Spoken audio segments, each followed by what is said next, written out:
Hi everyone, I'm Nicolai Tangen, the CEO of the Norwegian Sovereign Wealth Fund, and today in the podcast we have Jane Su, the CEO of Trip.com. Warm welcome. Thank you so much for having me.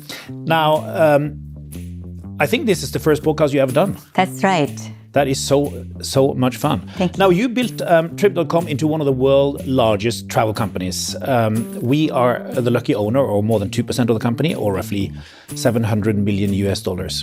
So you grew up in Shanghai, studied in the US. So but what does travel mean to you? Travel means quite a lot to me.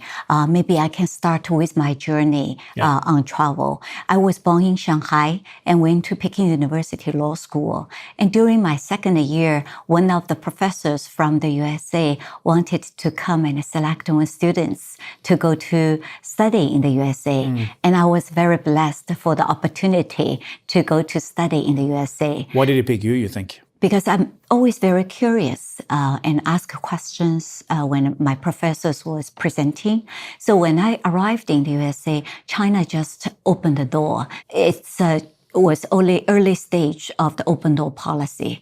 My parents were both engineers. They made decent living to support my brother and myself. But if you convert their 200 RMB into USD, it's $20 per month. So I couldn't ask for money to support myself. Instead, I worked 2 jobs, one as a librarian. The other one is as a busgirl to clean up dishes, making $3 per hour to support myself. But after I paid my tuition, I have no money for room and boarding. But my professor's family were very kind to me. They took me in and treated me as their own child. So I was very grateful, and I told them, in China, the Confucius teaching is that when kids are young, parents take good care of their children. But when parents get older, good children will always take care of their parents. So I told them, when I'm able to, I would like to take good care of you. And they said, oh, honey, you don't need to take care of us. But instead, if you can help the international students in the same way as we do for you, we'll be very happy. Wow. So is that what you've done? Yeah. And I was very touched, although I was penniless at that time, but I always had a dream that someday, if I'm able to, I would like to establish a scholarship named after my professor. And I was very glad in 2016, I went back to my university and established a scholarship to name after the professors who helped me so much. And we named our old daughter after my professor's wife because she is just like a mother to me. And we celebrated her 93rd birthday last year. Moving on to Trip.com, how did you end up there and how did you end up at the top?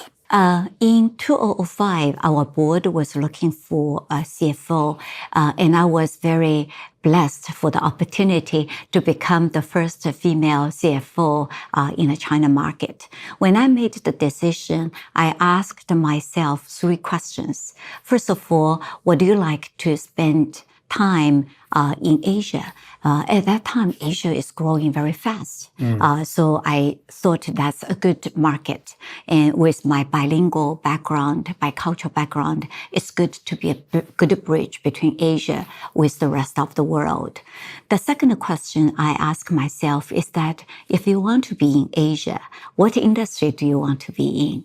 And I thought the travel industry really brings people together. And the third question I ask is that if you want to be in Asia, in the travel industry, which company has the best opportunity to be successful? And after I talked to our board, I believe our team are very well equipped to take the leadership for the travel industry. Why is Trip.com so successful? Internally, we have a formula which we called 55443. 3 means you are at the market level. 1 and 2 means you are below the market level. 4 is above market level, but the barrier of entry is relatively lower. And 5 is more above, way above the market. So the second player, without 5 to 10 years, cannot catch up with you. So the 2 elements we assign value 5 is branding and service. And why that's important? Because if you build a service and branding, just like Singapore Airlines or Four Seasons, people will trust you and travel with you. And it's very difficult to catch up with you. Is that your kind of goal when you think about your brand and the perception? Are those two brands something you aspire to be, Four Seasons and Singapore Airlines? Yes, in travel industry, these are very good. And why those two brands? Because when you board Singapore Airlines, their price is not the lowest. It's even you charge a premium. But when they serve you, there are lots of signs behind it. Yeah. For example, when they ask you a question, the steward asks you a question, the eye-to-eye context is very good. And also when they put down a cup, for example, instead of put it down and walk away, they put it down, they will move it. The little detail behind the scene make customer to connect with your team. So I studied and learned a lot from these global leaders. So in Trip.com, when you call our call center globally, 7 days times 24 hours, a live person will answer the phone within 30 seconds in your native language. When there is an issue, within 2 minutes, our team will find a solution for you. When something unexpectedly happened, for example, there is a tsunami in Japan, earthquake in Nepal, or Middle East had a conflict, within 2 minutes, our team will reach out to the customers on the ground, make sure they are comforted, make sure we transfer them to the safe hotel, offer hot meal, hot shower. And the very next day, if our customers would like to come back to their home country, we'll make priority arrangement for them. So that's why customers trust us when they travel with us. And with that brand, pre-COVID, the most expensive tour we sold cost about 200,000 USD per person per trip. 80 days around the world. Wow. And guess how long did it take us to sell these packages? Not long. Take a guess, how long? 5 hours. Very good guess, 17 seconds. Wow. Yeah, the reason we can do that is because of the trust in our brand. So But give us a feel for the size of the company. So how do you measure size in your business?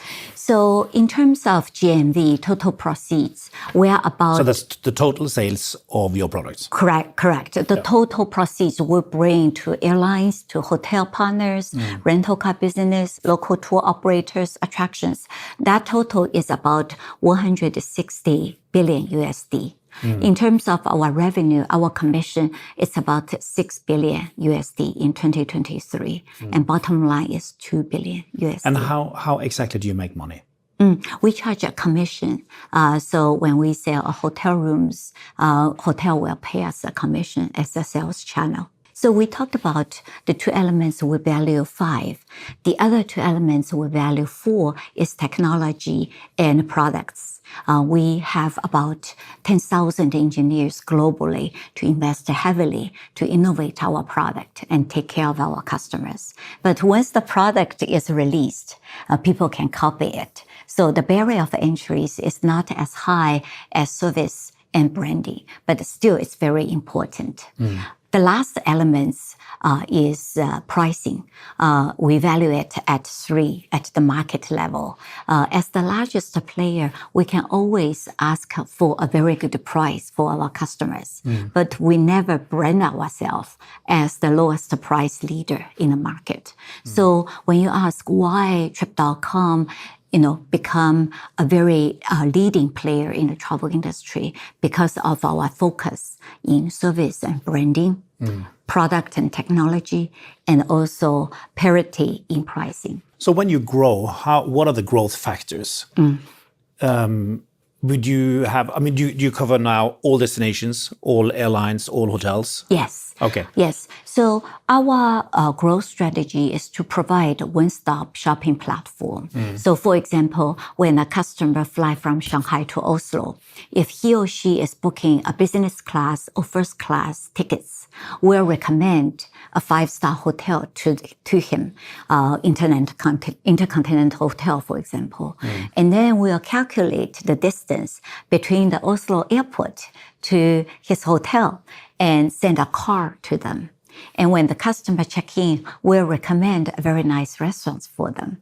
And after they check in, we'll also say, oh, by the way, we have a tour package for you if you would like to travel on the weekend after a business meeting. So one-stop solution make the travel very pleasant for our customers. How does your technology compare with competition? You mentioned that you would give it a 4, but what type of advantages do you have on your technology side? Our technology, we invest heavily every year.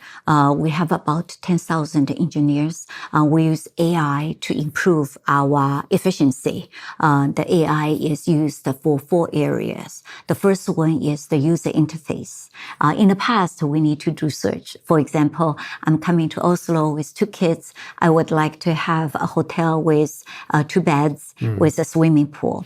And then the system will pop up with a couple of selections. Right now, our Trip Genie is very advanced. You can just talk to the system and it will pop up automatically the selections for our customers. The second usage of AI is the efficiency for our engineering team. Using Copilot, we'll be able to cut the coding time anywhere between 15% to 30%. That's a huge lift of our technology team. The third one is customer service. We are able to identify the customer's needs within very short time and give them the best selection, either automatically or, if necessary, with a live person. And the last one is the content generation. With the technology in video and picture, we're able to generate very good content using technology. So we invest heavily to stay ahead. How will this look differently in 10 years' time? What is the future, for instance, of customer service? In the future, if you look at the past 10 years, our growth trajectory is 20 to 30% every year, CAGR. But our headcount in the call center is very flat. The reason we can do it is because of our investment on the back end to support our customers. So in the future, I think a human intervention is only necessary when there is unexpected events happened.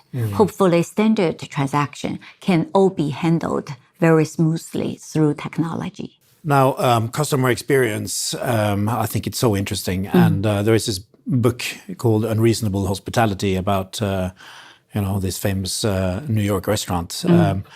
Now, what is the best experience you ever had? The best experience I had was this past Chinese New Year. Our family went to the South Pole, and we call it White Desert because without the support of the aircrafts or this curation, it's unreachable by human. So that tells me how important and excellent service is. I think the best I had was in a ryokan in Kyoto in Japan. Oh, lovely. Yeah, Japan is so famous for the excellent services. Absolutely. Now, how do you make sure that that this service mentality is kind of going through the whole company, everybody? How do you make sure it doesn't slip? Our young employee, when they come to our office, most of them are single child because China had this one-child policy for a long time. They were the center of attention in their family. But when they come to our office, we train them to treat our customer as their family. So the slogan is, let our customer hear your smile. So they are trained to take very good care of our customers.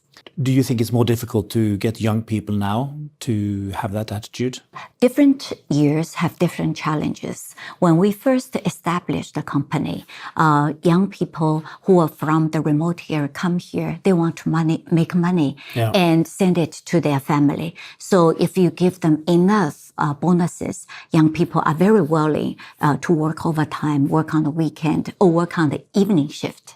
Now with the living standard is improving, money is not the incentive they are looking for. Instead, the career path is something we can really give our young employees to grow. So our young employees, when they start with us, if they work well, some of them become BU CEOs, leading a big operation in our company. So I always feel very proud of their achievements within our company. How would you characterize your leadership style? I'm a very few female leaders in the high-tech industry. And I think women have lots of good traits which we can bring to our team. For example, we are very willing to make personal sacrifice for the best interest of our company. We are very willing to put ourselves in other people's shoes. So when we negotiate a deal, we very quickly can reach a win-win agreement. We're very good with communication and team building. So I really want to make sure we pave the way for our future female leaders so that they can take on more responsibility. Now, there's a lot of things to drill down on here, but let's start with the negotiations. You think women are better at reaching win-win? How come? I think a lot of time, instead of fighting my way or your way with the big ego during the negotiation team, when I went to a negotiation conference room, normally I just bring our legal counsel and our finance team. 3 of us happens to be ladies. The other side are full of male negotiators with suits, very serious. So the way we break the deal is to really understand what they are looking for, what is this very important interest from the other side, and how we can meet in the middle. So normally the negotiation for us is to find a common interest. Are we going to achieve 1 + 1 = 5? It is. If it is, then the partnership makes sense. If 1 + 1 = 2, we are better to stay independent. So very quickly, I think we are able to find our shared interest and maximize our shared interest through our discussion and negotiation. You have been very successful in getting women at the top of your company, right? So it's half the leader group. I think it's 40% at mid-level. How have you done that? Yeah, we have done quite a lot to empower women's leadership. For example, when a woman is pregnant, we offer free taxi to bring them to work and take them home. When our employees give birth to a baby, we give 50,000 on the baby's birthday consecutively for 5 years. And we commit 1 billion fund for these initiatives. And I also noticed a lot of high talented women, after they get their master's degrees or PhDs, some of them are 27 or 28 years old. But if you ask the doctors, they will classify any pregnancy after 35 years old as high-risk pregnancy. So we're only giving women 7 to 8 years to build a career, build a family, have children. Compared to our male co-workers, they have much longer career paths to build up to that milestone. So we always thought how we can support women better. So we come up with a policy that if our woman employee would like to use high technology to have their eggs frozen, we will pay for it. And that is very progressive. We are the first high-tech company who have done it. So with that concerted efforts, we have achieved very good results. As you said, more than 50% of the workforce are women, more than 40% of the middle managers are women, and more than 1/3 of the executives are women. And I still think we can do better in the future. So you mentioned also you thought women were more empathetic and better able to see other people's situation. So how would I experience life differently as a normal employee in Trip.com relative to your competitors? So now I come to work, right? So yeah. I work for you. Yeah. How will your style make me feel? How will it make me work? Yeah. So for me, our company really support our employees for 2 hours, 2 days, and 2 years. 2 hours, I think it's very important to give your children, your family, uninterrupted, high quality 2 hours to have dinner with them, to help them with their homework. So when I arrange my day, when I'm not traveling, I go to the office very early. Between 6 to 7 o'clock, I'm in the office. I get all the mails done, all my readings done. Starting from 8 o'clock, my meeting starts, and it's very tight. When it's 6 to 8 o'clock, I pack up all my work paper and bring home. I have dinner with my family, help them with their homework when they were young. But when the kids go to bed at about 9 o'clock, U.S. market opens. Europe is still in session. So all my overseas call is done when my children are sleeping. I work quite long hours, but it gives me peace in mind knowing every day when I'm home, I give them undisrupted 2 hours to help them when they grow up.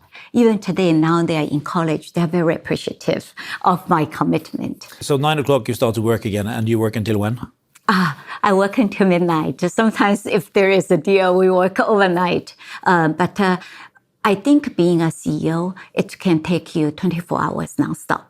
Being a full-time mother, it can also take you 24 hours nonstop. But if you want to achieve both, I need to invest twice as much as if you choose to do only one thing. So that's the 2 hours per day. And if I'm traveling, I always try to be home, and our employees to be home to spend the weekends, 2 days with our family. Mm-hmm. And then 2 years for women who are pregnant, it's very important to support them during the year when they are pregnant, and also during the first year when they are breastfeeding the baby. If you support them during these 2 critical years, I think there is lots of loyalty from our women workers and leaders, and we're able to retain talents. And talking about leadership, now you've been praised for your crisis management skills, right? Mm-hmm. You ran the company through COVID. Mm-hmm.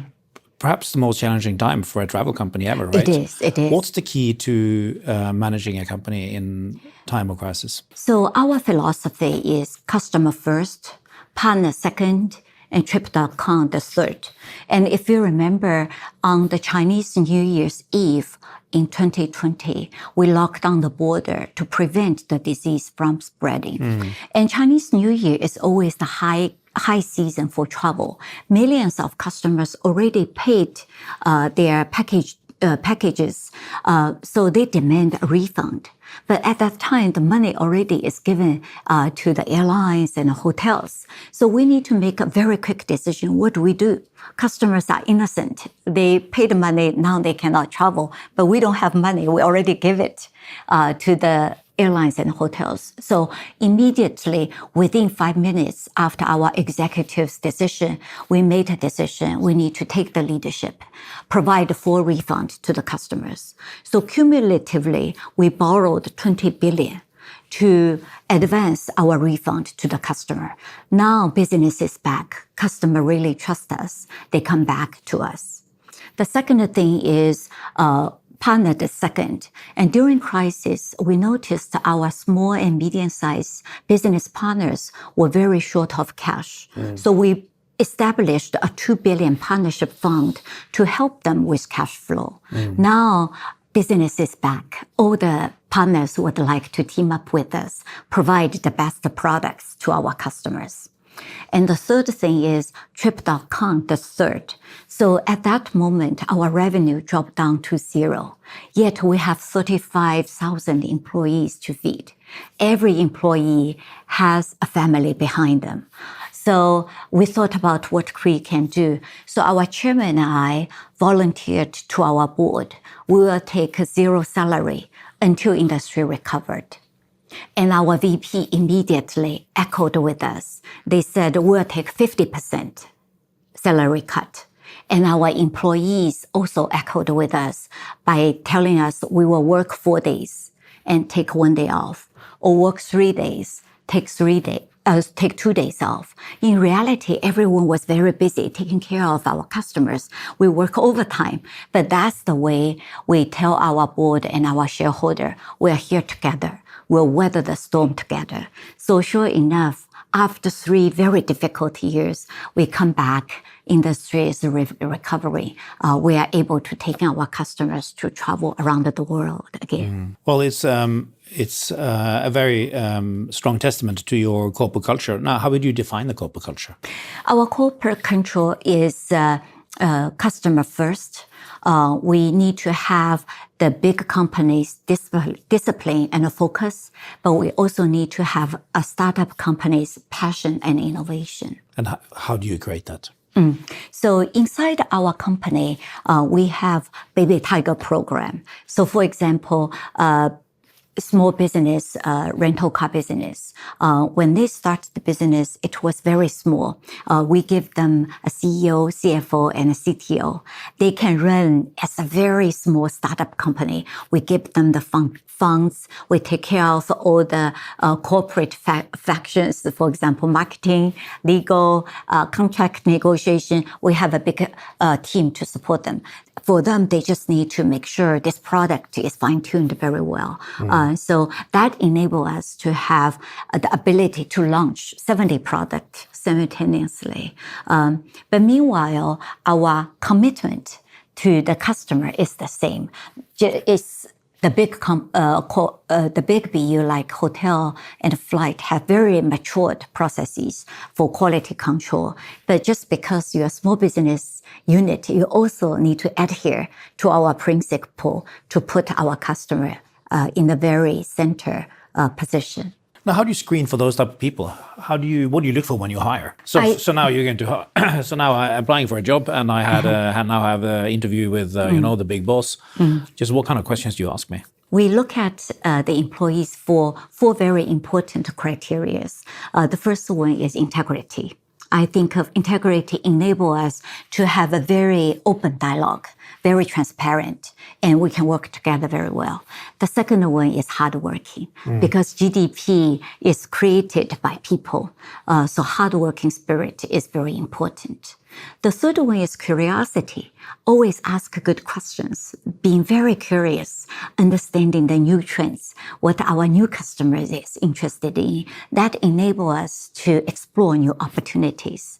And the last one is optimistic, because as a company, you will always have ups and downs. How do you screen for optimistic spirit? I ask them, tell me the most difficult situation you have, how did you handle it? That will give me a good sense as to, is this employee on a positive side when he or she is facing the challenges? Right. It's interesting. We did a podcast with Magnus Carlsen, the world famous chess player, and he said that the optimistic chess players did better. Yeah.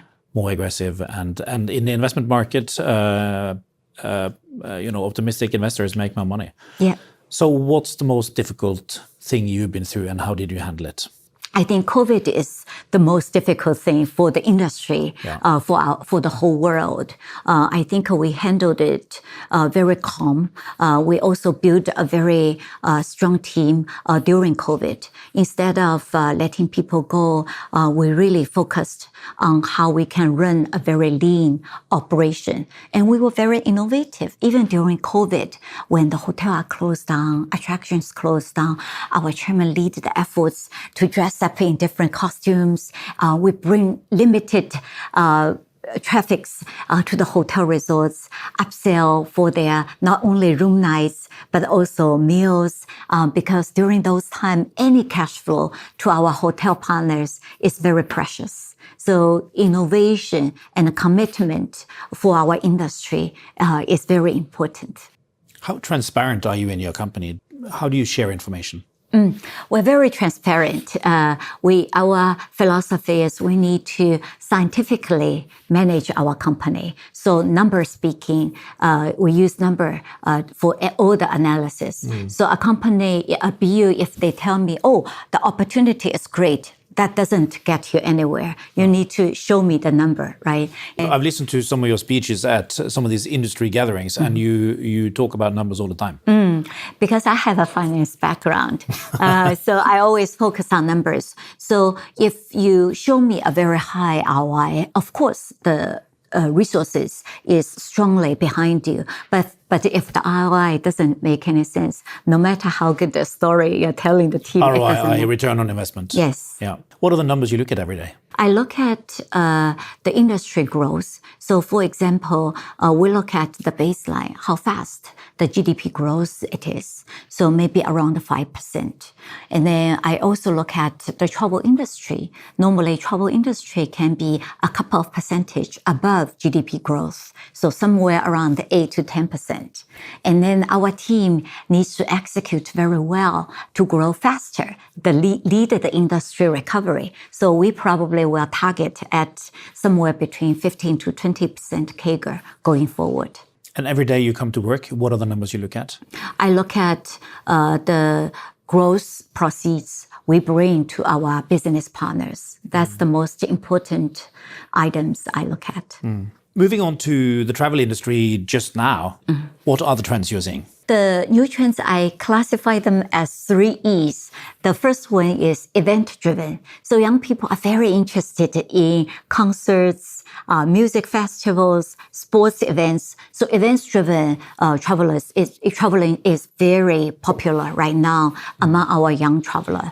Taylor Swift. Taylor Swift is a phenomenon, and a lot more other music artists.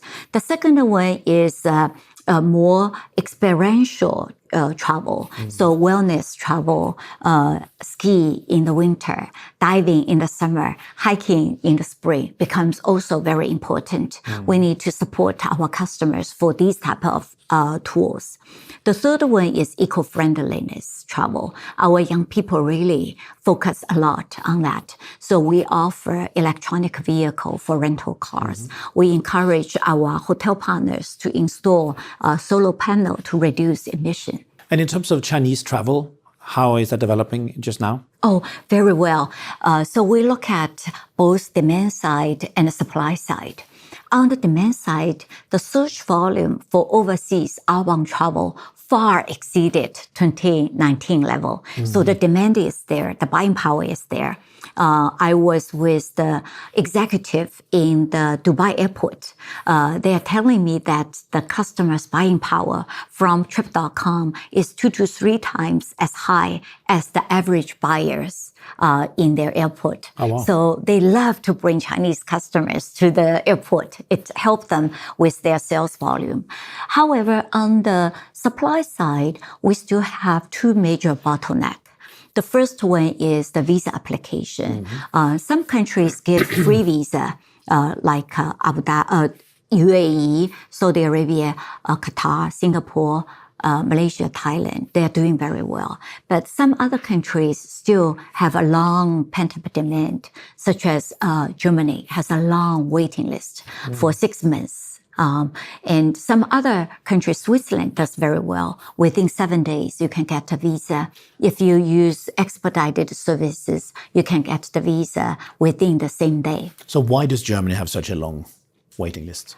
You would have thought they wanted to have tourists, right? Yeah, I think every country wants to attract travelers. But I think probably the backlog through the pandemic time is very high. And also, they might looking for new working power to process these backlogs. How does Norway stack up here? Norway is in between. Right. But it's a beautiful country. You are very kind. But this is the first country I visited after COVID. I know. It's beautiful. But how long time did it take you to get a visa to come here? About 1 month also. 1 month. Now, mass tourism, there's been a bit of a backlash in many parts of the world just because there are too many tourists, right? In places like Venice and so on, and they're trying to reduce it. So what is your view on that? Yeah, I think for very top travel destinations, we really need to provide a good alternative for travelers. If they have the buying power, it's good for the local economy. When we look at the global GDP, travel can provide about 10% plus GDP contribution to the global economy and provide more than 10% of the job opportunity. So it's very good for local economy. But we need to provide a good content for the long tail products. For example, Italy is beautiful. Rome and Florence is beautiful. But so does lots of remote areas, which is very beautiful as well. We need to do a very good job. So that's why our content team provides a very good alternative. So customers can see not only Rome and Florence, they will see Sorrento, they will see San Gimignano, all these beautiful places. The world is so big. There are so many places you can see. Just moving on to some more personal questions. You run half marathons. That's right. I ran, pre-COVID, I ran 1 or 2 full marathon. On the weekend, I try to run a half marathon. Like every weekend? Yeah, try to. Wow. If I'm not and traveling. you came here on crutches because you've been having a skiing accident as well, right? That's right. So my family in the winter enjoys skiing. In the summer, we like to take our children to dive. And in spring and fall, we do lots of hiking. What is your absolute most favorite place to travel? I think Africa Safari is my favorite. Right. And what is it with African Safari which... Close to nature. If you believe in the origin, theories of origin, humans moved from Africa to the rest of the world. So when we go back to Africa, we feel we're going back home. How do you relax? I do lots of exercise. I have lots of friends.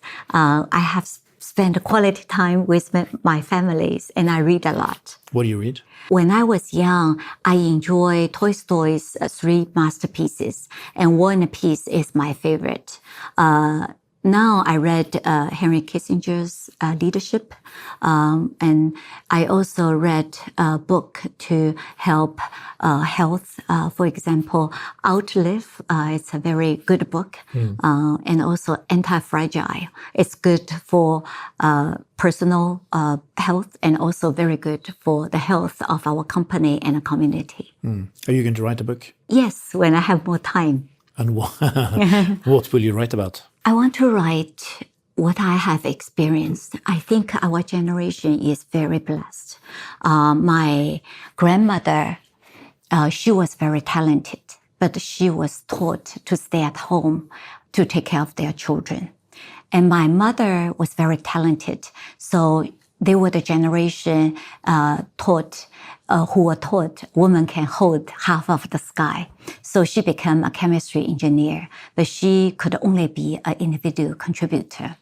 And in my generation, I always feel I'm very blessed for the opportunity. We can go to work, we can lead a big team. But still, there are so many things that we can do more. If you look at the global prime ministers and presidents, fewer than 10% of them are represented by women.